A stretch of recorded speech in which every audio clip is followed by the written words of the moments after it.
Akateli, Achekai, Anokai. Ibe om nanani wa ibe om nanani anduye. Nyogote nyogomanda andilula, c'est de la qualité. Nyogote nyogomanda andilula, c'est le numéro 1. Sokononala, abe mana mana, halikene malala, abe mana mana ke. Ukasi manko, c'est recommandé. Ukasi manko, c'est de la qualité. Andi Baratelima, Chenuma, Somota Matemedia, Andi Baratelima, Telima, Wadaka di Tro. Soto la la fiera, pendirike la fiera. Ibe om nanani Mali on severa. Andu intérieur, indox, andu extérieur, exdox, somota matemedia do. Anisi mankol, apara no kanyine, abeja teliala, abika so nuya, somota matemedia. Bara no kanyi, ibi om bara no kanyi. Sogo no tani, kene mata, abara no kanyi. Ibi om, ibi om, ibi om, ibi om, ibi om, ibi om, ibi om.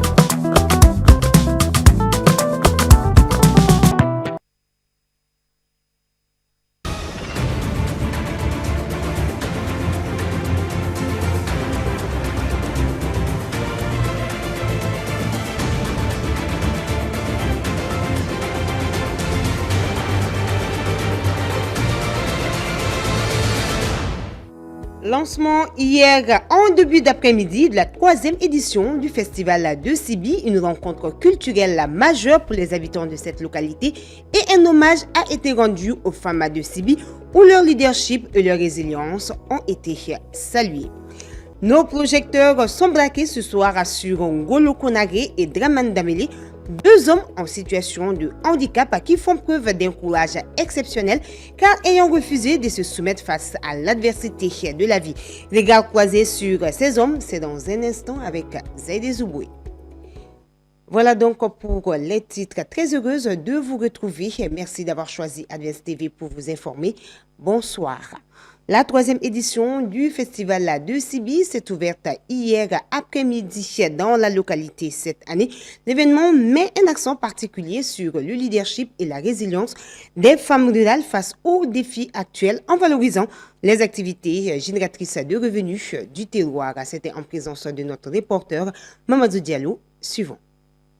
La cérémonie d'ouverture a été marquée par un défilé de pionniers portant fièrement les couleurs nationales, suivies de prestations de danse et d'animation folklorique.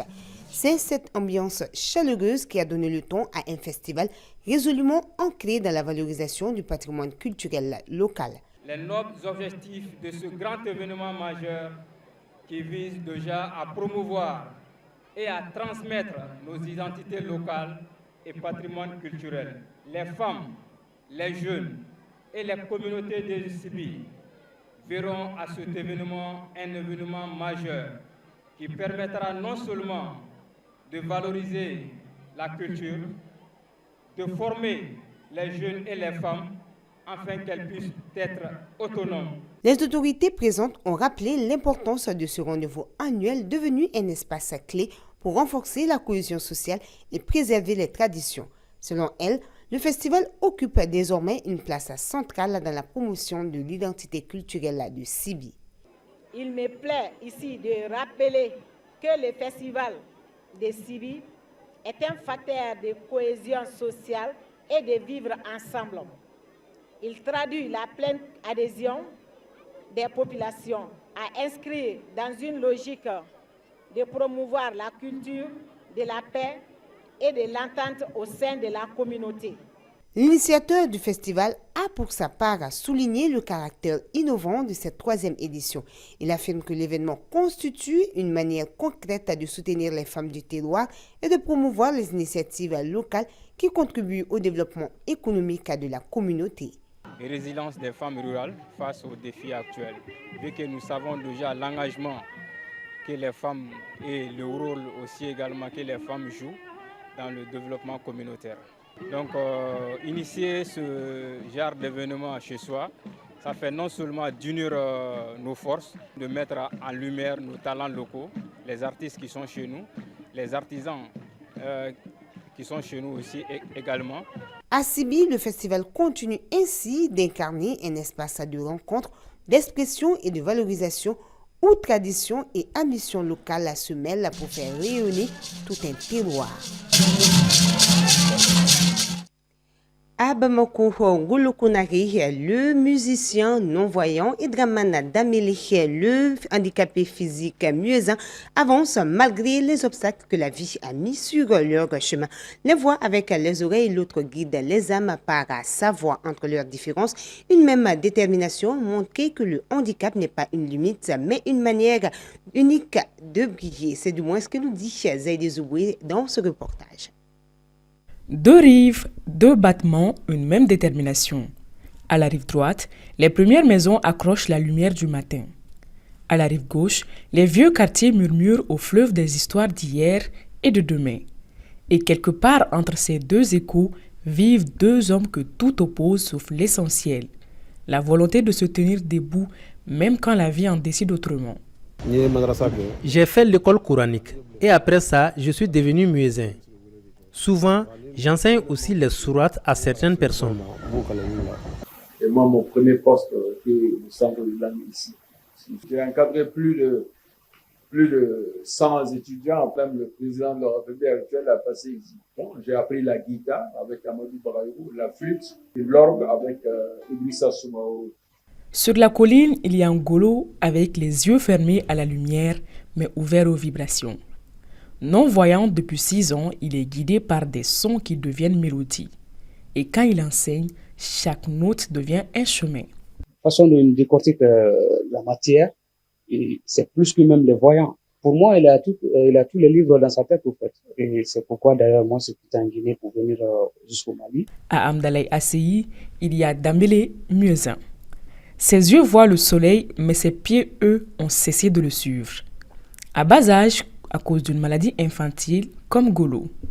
Handicapé physique et malgré le sort réservé par le destin, ses rêves n'ont jamais fléchi. Sa voix a pris le relais depuis 33 ans.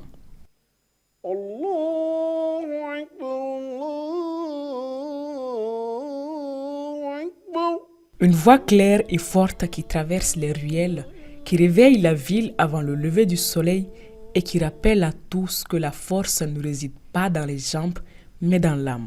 Il devient ainsi président de leur association de handicapés.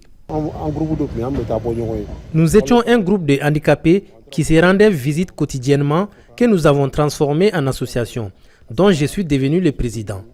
Aujourd'hui, nous avons formé plus de 50 femmes et 20 hommes.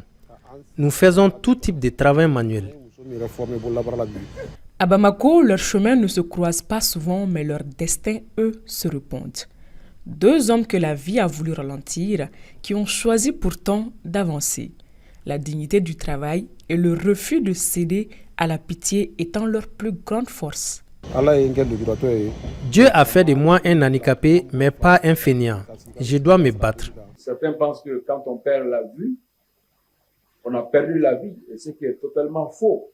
Je suis fonctionnaire, j'ai un salaire, j'ai une famille, j'arrive à nourrir ma famille. Et au bout du compte, Ngolo et Draman nous laissent la même leçon. Le handicap leur a appris à briller autrement. Refuser la mendicité n'est pas bon, ça fait perdre la dignité. Que chacun essaie de faire quelque chose d'utile pour que nous ne soyons plus marginalisés. Dans le tumulte de Bamako, leurs voix se répondent comme deux prières sans frontières. Elles rappellent que quand le corps ralentit, l'âme, elle continue toujours de courir vers la lumière. Sur un tout autre sujet, ce soir, nous parlons de ces produits censés agrémenter la vie de couple connue sur l'appellation populaire secret des femmes. Des produits dont la composition laisse à désirer, d'autant plus qu'une nouvelle vague de vendeuses ont fait leur apparition sur les réseaux sociaux. Des compositions qui ne sont pas sans conséquences sur la santé, nous notifie le docteur Modibo Soumaré, gynécologue Zoom ce soir, sur les mythes qui entourent l'épanouissement sexuel dans ce reportage. Suivant. Une fois, une dame s'est confiée à moi en me disant qu'elle a commencé à dégager de la puanteur après avoir utilisé un produit censé agrémenter sa vie sexuelle. Composés d'éléments inconnus pour la plupart des utilisatrices, les produits censés être les secrets de femmes on le vend en poupe. De couleur jaunâtre, verdâtre, blanchâtre pour ne citer que celle-ci, les fameuses astuces ne sont pas sans conséquences, surtout ceux faisant l'objet d'introduction dans la cavité vaginale. Il faut comprendre que le vagin est un organe qui s'auto-nettoie, donc il n'a pas besoin de grand lavage pour qui que ce soit.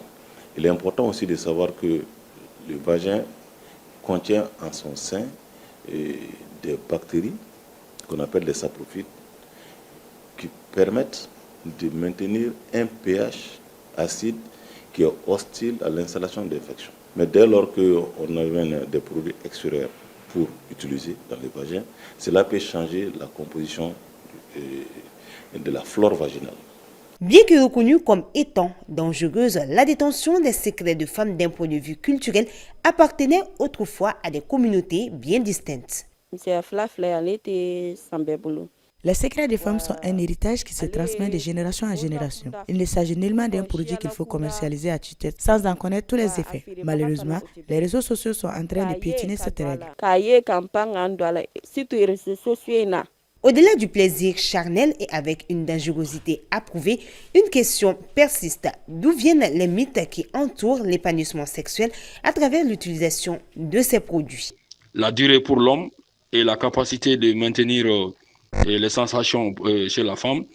Il y a toujours la question de l'anxiété et du stress qui est intimement liée à la question des performances.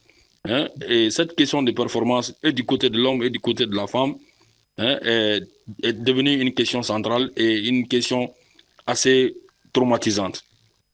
Et pour l'homme et pour la femme, et pour éviter ce traumatisme, et on est obligé, surtout les femmes sont obligées de recourir aux produits qui sont censés faire monter le plaisir sexuel. Donc ce mythe-là est aussi vieux que le monde. Justement, utilisé pour atteindre le plaisir ultime, l'utilisation de ces produits et même ceux pharmaceutiques ne peuvent se faire que sous contrôle médical. Une femme, par exemple, qui a un problème de sécheresse vaginale, qui, par concours de circonstances, veut utiliser un gel intime pour faire les rapports sexuels, bien entendu, elle va avoir un épanouissement pendant ces rapports sexuels. C'est important de le savoir.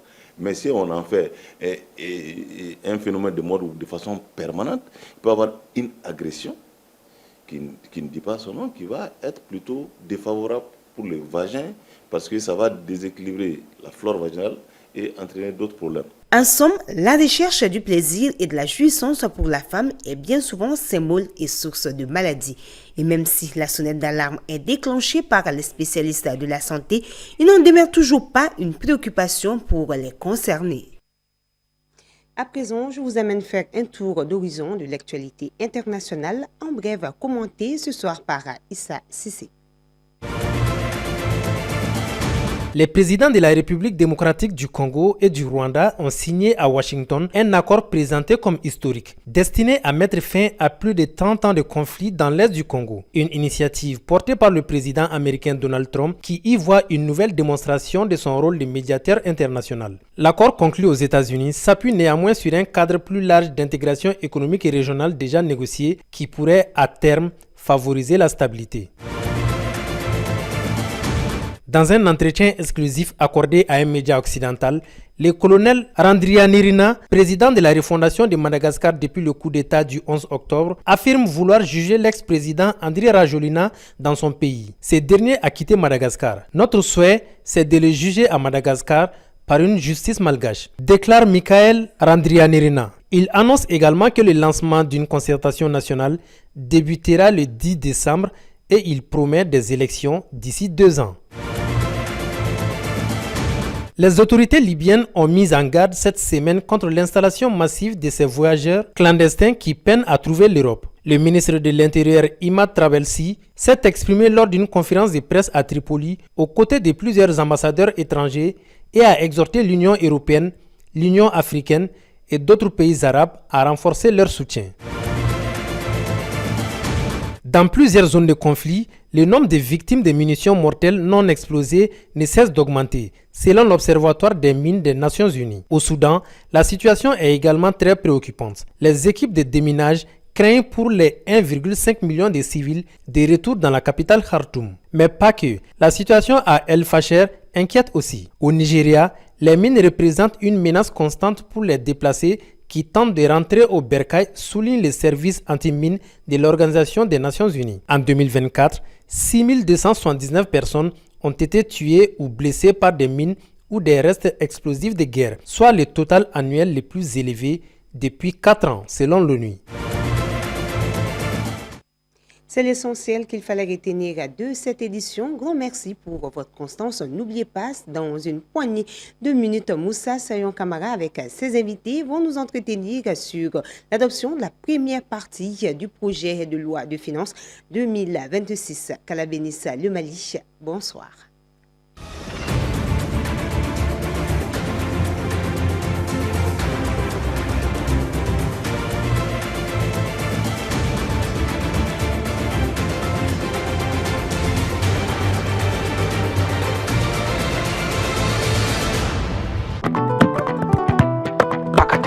Achekai, anokai. Ibe om nanani wa ibe om nanani anduye. Nyogote nyogomanda andilula, c'est de la qualité. Nyogote nyogomanda andilula, c'est le numéro 1. Sogononala, abe mana mana, halikene malala, abe mana mana ke. Ukasi manko, c'est recommandé. Ukasi manko, c'est de la qualité. Andi para telima, chenyuma songo matematia. Andi para telima. Telima wadaka di tro. Sojo na la fiera, pentiri ke la fiera. Ibe om na ni hera Mali on se verra. Andu intérieur, indox, andu extérieur. Exdox, songo da matemedia do. Anisi mankol. Abara no kanyine. Abeja teliala. Abika so nuguya. Songo da matemedia. Bara no kanyi, ibi umbara no kanyi. Sogo no tani, kene mata, abara no kanyi. Ibi